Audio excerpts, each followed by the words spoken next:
Hello function lovers, welcome back to my channel. Last part में हमने देखा था वो यिंग वांगजी से कहता है, लंजा तुम कुकिंग भी कर लेते हो, मुझे इस बारे में कुछ क्यों नहीं पता। मैं तुमसे अपने लिए कितनी सारी चीज़ें बनवा सकता था, तुम्हें मुझे बताना चाहिए था ना।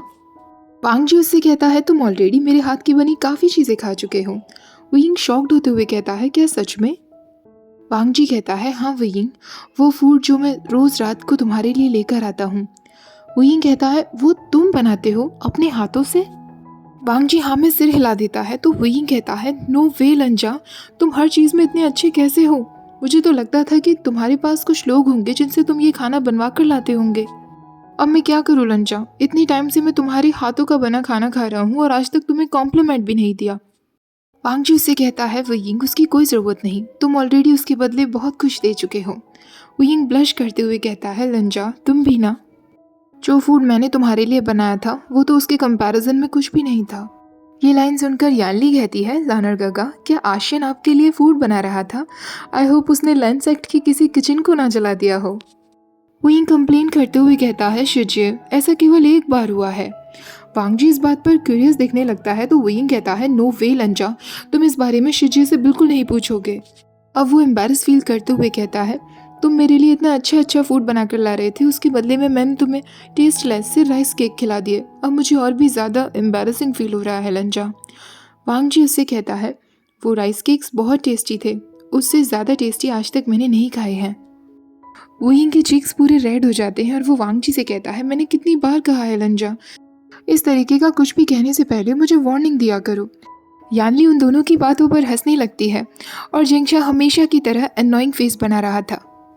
यानली वांगजी से कहती है, सेकंड मास्टर लैन, आशियन मेरे लिए बहुत ज़्यादा प्रिय है, मैं बस यही चाहूँगी कि आप ज़िंदगी भर उसे हमेशा अच्छे से ट्रीट करें। वांगजी कहता है, लेडी जियांग, मैं वयिंग को ज़िंदगी भर खुश रखने की पूरी कोशिश करूँगा। यानली कहती है, मुझे पहले आशियन की बहुत परवाह रहती थी, पर अब मैं बहुत खुश हूँ कि आशियन बहुत लकी है। वो अब जेंगशा की तरफ मुड़ते हुए कहती है, आचिंग, अब हमें बस तुम्हारे लिए किसी को ढूंढना है। जेंगशा उससे कहता है, शिजे प्लीज़। तभी वयिंग कहता है, मुझे पता है उसकी पसंद क्या है, ऐसी लड़की जो बहुत ज़्यादा बातें ना करती हो, एक नेचुरल ब्यूटी हो। तभी जेंगशा कहता है, विभूषण अपना मुंह बंद रखो। अब वयिंग कहता है, काफ़ी ज़्यादा देर हो गई है, मीटिंग शुरू होने वाली होगी, हमें वापस चलना चाहिए। वांगजी उससे कहता है, वयिंग मैं मीटिंग से पहले तुम्हें कुछ देना चाहता था। वांगजी अपनी स्लीव से एक वुडन केस निकालता है और वयिंग को दे देता है। वयिंग उससे कहता है, इसमें क्या है लंजा? वांगजी उससे कहता है, इसे खुद खोलकर देखो। वयिंग जैसे ही उस वुडन बॉक्स को खोलता है तो उसमें एक कॉम्ब रखा हुआ था।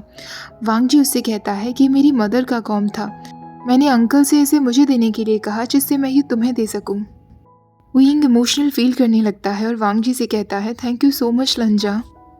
उन दोनों को इतना लवी डवी होता हुआ देखकर जेंगशा तो पहले ही मुंह बनाकर चला जाता है। उसके बाद यानली भी मुस्कुराते हुए वयिंग से कहती है, आशियन हम बाहर मिलते हैं, और उन दोनों को प्राइवेसी देकर वहाँ से चली जाती है। उन दोनों के जाते ही वांगजी वयिंग को अपनी तरफ खींचता है और उसे किस करता है। जब दोनों अलग होते हैं तो वयिंग वांगजी के चीक्स को सहलाते हुए कहता है, आई होप सब कुछ ठीक हो लंजा।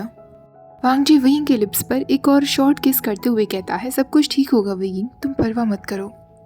वयिंग भी मुस्कुराने लगता है क्योंकि उसे पता था कि मीटिंग में चाहे जो भी कुछ क्यों ना हो, पर अब उन दोनों को कोई भी अलग नहीं कर सकता था।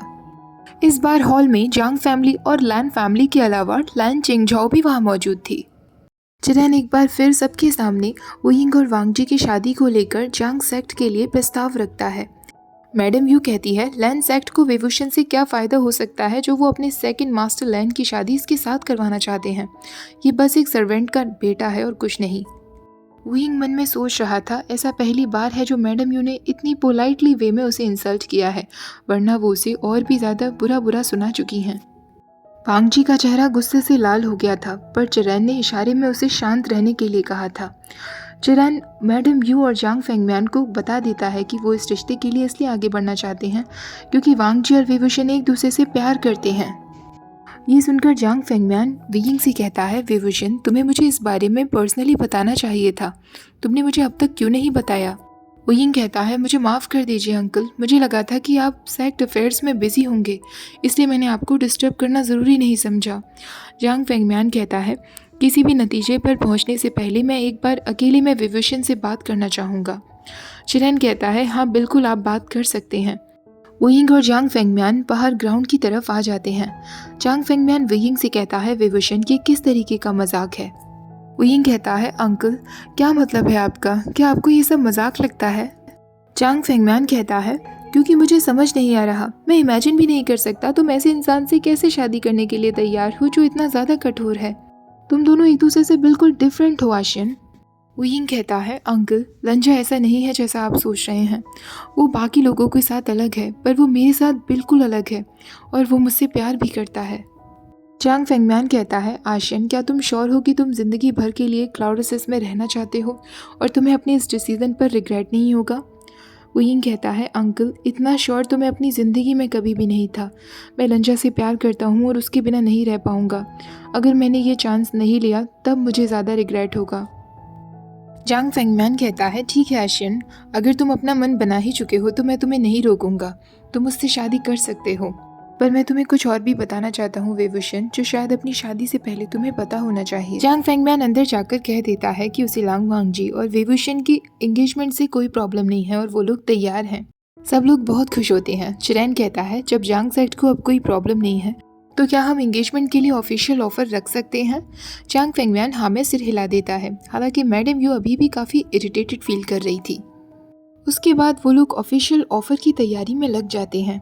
हालांकि वुयिंग को अचानक से अपना बचपन याद आने लगता है जो उसने जांग सेक्ट में बिताया था, क्योंकि अब वो हमेशा के लिए लैन सेक्ट का होने जा रहा था।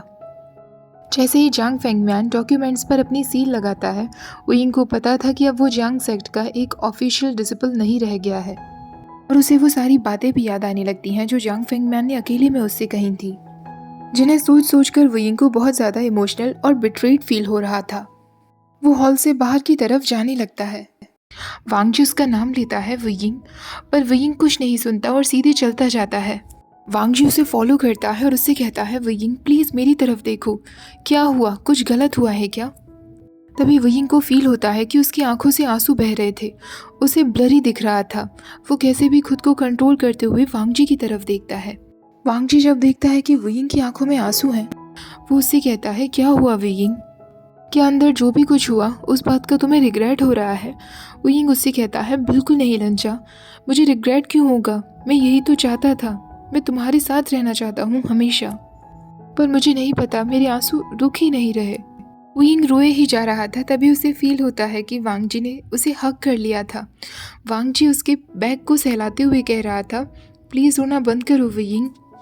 वुयिंग कहता है लंजा मैं कितना पैथेटिक हूँ ना, पर मैं तुमसे बहुत प्यार करता हूँ। वांगजी उससे कहता है तुम पैथेटिक नहीं हो, आई लव यू वुयिंग। वांगजी वहीं बैठ जाता है और वुयिंग को अपनी लैप में बिठा लेता है। वुयिंग इतना ज़्यादा रो रहा था कि उसने वांगजी के वाइट कॉलर को पूरा गीला कर दिया था, पर वांगजी को इससे कोई फर्क नहीं पड़ता था। वो बस अपने वुयिंग को शांत कराने में लगा हुआ था। तभी अचानक जेंगछा और यानली वहाँ पहुँच जाते हैं। उन दोनों ने नहीं सोचा था कि वुयिंग इतना ज़्यादा रो रहा होगा और वांगजी की गोद में बैठा होगा। दरअसल जांग फेंगम्यान ने वुयिंग से अकेले में कुछ और भी बातें कही थी, जिस वजह से वो और भी ज़्यादा उदास फील कर रहा था। यानली वहाँ आकर कहती है श्यान क्या हुआ। जेंगछा भी कहता है तुम्हारी प्रॉब्लम क्या है विभूषण, वही हो रहा है ना जो तुम चाहते थे, फिर तुम क्यों रो रहे हो। वुयिंग उस पर चिल्लाते हुए कहता है जेंगछा ऐसे मत दिखाओ कि तुम्हें मेरी कोई परवाह है।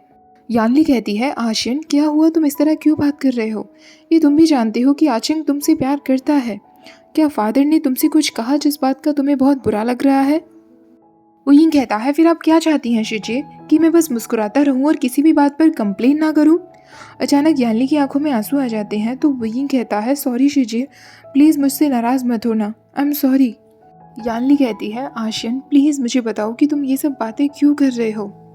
वुयिंग कहता है शिजे अंकल को कभी भी मैं चाहिए ही नहीं था, वो तो बस आज तक प्रिटेंड करते आए हैं। यानली कहती है क्या मतलब तुम्हारा। वुयिंग कहता है उन्होंने मुझसे झूठ कहा है, उन्होंने हमेशा मुझसे झूठ कहा है। क्या आपको पता है मेरे पेरेंट्स के चले जाने के बाद भी मेरी एक फैमिली थी जो मुझे लेने के लिए आए हुए थे, पर अंकल ने उन सबसे कह दिया कि मैं मर चुका हूँ। वांगजी, जेंगछा और यानली इस बात पर शॉक्ड हो जाते हैं। वुयिंग कहता है मुझे हमेशा से लगता आया कि मैं अकेला हूँ, मेरा कोई है ही नहीं, पर सच तो यह है कि अंकल ने उन सब से मुझे दूर रखा। जेंगछा कहता है ऐसा नहीं हो सकता, तुम्हें कोई गलतफहमी हुई होगी, फादर ने तो हमेशा तुम्हारी बहुत परवाह की है। वरना वो तुम्हें हेड डिसिपल क्यों बनाते और माँ से तुम्हें हमेशा क्यों बचाते? वो यिंग कहता है, माँ से मुझे बचाते थे? तुम्हारी मदर हर छोटी सी चीज के लिए मुझे कोड़े मारा करती थी। वांगजी इस बात पर एक गहरी सांस लेते हुए कहता है, क्या? अचानक शिचेन वहां आ जाता है और उन सबको इस तरह देखकर कहता है, आशन, वांगजी, यहाँ क्या हो रहा है? आशन, तुम्हारी तबीयत कुछ ठीक नहीं लग रही है। तुम लोग आपस में जो भी बातें कर रहे हो तुम्हें शांति से करना चाहिए। गुस्से में हमेशा गलत शब्द ही निकलते हैं। मैं चाहूँगा कि जब तक बड़े लोग आपस में बातें कर रहे हैं आप चारों मिलकर मेरे ऑफिस में चलें। उसके बाद वो सब लोग लैन शिचेन के साथ उसके ऑफिस में आ जाते हैं। कुछ टाइम बाद जब विंग थोड़ा काम डाउन हो जाता है वो यानली से कहता है, आई एम सॉरी शिजिए, मैंने आपसे इस तरीके से बात की। वांगजी अभी भी विंग के पास ही था और उसे बार बार सहला रहा था। यानली उससे कहती है, शर्शिया, प्लीज़ माफ़ी मत मांगो, पर अगर तुम्हारे साथ सच में वो सब हुआ है जो तुमने कहा तो हमें तुमसे माफ़ी मांगनी चाहिए। वुयिंग कहता है, नहीं शिजिए, मेरे कहने का वो मतलब नहीं था और आप मुझसे माफ़ी मत मांगिए। आपने तो हमेशा मेरा और जेंगशा का ख्याल रखा है।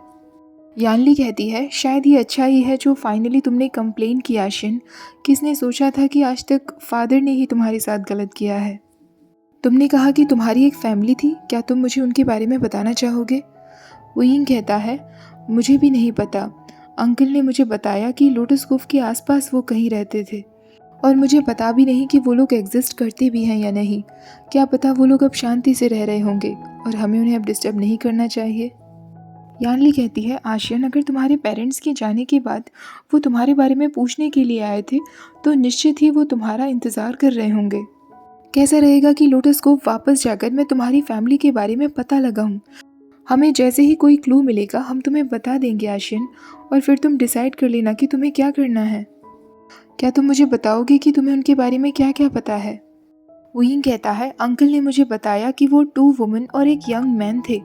वो लोग लकड़ी का काम किया करते थे। मेरे पेरेंट्स के जाने के बाद वो मेरे बारे में पूछने के लिए आए थे। वो मुझे आइंग बुलाया करते थे। वो लोग अब काफ़ी ओल्ड हो गए होंगे।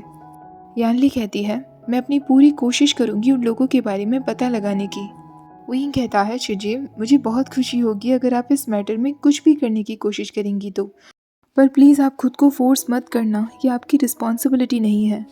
मुझे अब ऑलरेडी बहुत बेटर फील हो रहा है कि मैंने अपने दिल की सारी भड़ास निकाल दी। शायद मुझे इसकी ज़रूरत थी। वांगजी इस बात पर कह देता है तो वुयिंग मुस्कुराते हुए कहता है, लंजा, से तुम्हारा क्या मतलब है? क्या तुम चाहते हो कि मैं और भी ज़ोर ज़ोर से चिल्लाऊं? अगर तुम्हें इससे खुशी मिलेगी तो मैं कर सकता हूँ। यानली कहती है, मास्टर लैन ने बिल्कुल सही कहा है आशियन। जब भी तुम्हें ऐसा फील हो कि तुम्हें अनफेयर तरीके से ट्रीट किया जा रहा है तो तुम्हें अपनी दिल की बात रखनी चाहिए। बल्कि मैं कहूँगी कि आचिंग को तुमसे अभी की अभी माफ़ी मांगनी चाहिए। चिंगचा थोड़े हेजिटेट करने के बाद उससे कहता है, आई एम सॉरी वेवुशन, जो मैं तुम पर इतना चिल्लाया। और सच कहूँ तो लांग वांगजी उतना भी बुरा नहीं है अगर पिकॉक से कंपैरिजन किया जाए तो। अपने सारे गुस्से को भूलने के बाद विंग को सडनली याद आता है कि अब वो और लंजा इंगेज्ड हो चुके हैं। वो वांगजी की तरफ मुड़ता है और मुस्कुराते हुए कहता है, लंजा, हम दोनों इंगेज्ड हैं। वांगजी भी हाँ में सिर हिलाते हुए कहता है, हाँ विंग, अब हम इंगेज्ड हैं। विंग एकदम शेमलेसली ये भूल ही जाता है कि वो सब लोग जेवुजुन के ऑफिस में थे और वांगजी को वहीं किस करने लगता है। ये देखकर जंगशा कहता है, वेवुशन, तुम्हारा सच में कुछ नहीं हो सकता। प्लीज़ अब ये सब बंद करो, मेरी आंखें तो खराब ही हो जाएंगी ये सब देख देख कर। विंग हंसते हुए वांगजी से अलग होता है और उससे कहता है, ठीक है जंगशा, मैं तुम्हारी इनोसेंट आइज़ की रिस्पेक्ट करता हूँ और लंजा को तुम्हारे सामने किस नहीं करूँगा। पर अगर तुम ये सब बर्दाश्त नहीं कर पा रहे फिर तुम अपनी फ्यूचर वाइफ को खुश कैसे रख पाओगे? ऐसा कहकर वयिंग हंसने लगता है और जंगशा का पूरा चेहरा लाल पड़ जाता है। वो वयिंग से कहता है, तुम शेमलेस बास्टर्ड ही रहोगे हमेशा। वयिंग कहता है, मैं जो भी कुछ कर रहा हूँ अपने होने वाले पति के साथ कर रहा हूँ, तो मुझे नहीं लगता कि इसमें कोई भी शेमलेस वाली बात है। ये सुनकर वांगजी वयिंग की वेस्ट को बहुत टाइटली पकड़ लेता है। कुछ टाइम बाद एक लैंड डिसिपल वहाँ आता है और उन सबको कहता है कि ग्रैंड मास्टर का डिस्कशन खत्म हो चुका है और उन चारों को वहाँ बुलाया गया है। उन सबके पहुंचने के बाद लैंचरैन अनाउंस करता है, जांग सेक्ट ने अग्री किया है कि जब तक वेवुशन और लान वांगजी की शादी नहीं हो जाती तब तक वेवुशन क्लाउड रेसिस में जांग सेक्ट के डिसिपल के रूप में ही पढ़ेगा और उनकी शादी के प्लान्स तभी बनाए जाएंगे जब वो दोनों 20 साल के हो जाएंगे। कल वेवुशन अपने सेक्ट के साथ लोटस कोव जा सकता है जिससे वो अपने सामान को यहाँ तक ला सके। उसके पास अच्छी अपॉर्चुनिटी भी होगी कि वो अपने सिबलिंग्स को फेयरवेल कह सकेगा। वेवुशन के साथ वांगजी भी जाएगा जिससे वांगजी अपने होने वाले इन लॉज के साथ अच्छे रिश्ते बना ले और उसकी रिस्पॉन्सिबिलिटी भी होगी लैंड सेक्ट की तरफ से भेजे गए गिफ्ट्स को जांग सेक्ट तक पहुंचाने की। वांगजी हाँ में सिर हिला देता है। वुयिंग बहुत खुश था कि इतने दिनों बाद उसे लोटस कोव जाने को मिलेगा और उसके साथ लंजा भी इस बार होगा। चिरैन की अनाउंसमेंट के बाद ऑफिशियल मीटिंग खत्म हो जाती है। जांग फेंगमान वुयिंग से कहता है कि अर्ली मॉर्निंग होते ही वो सब लोग यहाँ से निकल जाएंगे। अब जांग सेक्ट के सारे मेंबर्स अपने अपने गेस्ट हाउस में चले जाते हैं जो लैंड सेक्ट ने अरेंज करवाए थे। शिचैन, चिरैन, वांगजी और वुयिंग लांची में आ जाते हैं। शिचैन वांगजी से टी लाने के लिए कहता है। शिचैन अब वुयिंग से कहता है, आशियन, वांगजी तुमसे बहुत प्यार करता है क्योंकि अब तुम मेरे लिटिल ब्रदर के फ्यूचर पार्टनर बनने वाले हो, इसलिए मुझे भी तुम्हारी परवाह है। क्या तुम प्लीज़ मुझे बताना चाहोगे कि थोड़ी देर पहले तुम इतने अपसेट क्यों हो गए थे? वुयिंग कहता है, जेवुजुन, मुझे लगता है कि शायद अंकल जांग वो पर्सन नहीं है जो मैं उन्हें सोचा करता था।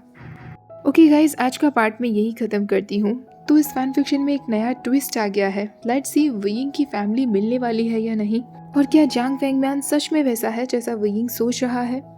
काफ़ी लोग कमेंट्स में अंटिल द एंड को कंप्लीट करने के लिए कह रहे थे, तो जैसे ये फैन फिक्शन ख़त्म हो जाएगा अंटिल द एंड का नेक्स्ट पार्ट मैं इसी वाले चैनल पर शेयर कर दूँगी। ओके, आज का वीडियो अच्छा लगा हो तो प्लीज़ वीडियो को लाइक, शेयर, चैनल को सब्सक्राइब करना मत भूलिएगा। Thank you for watching, bye bye.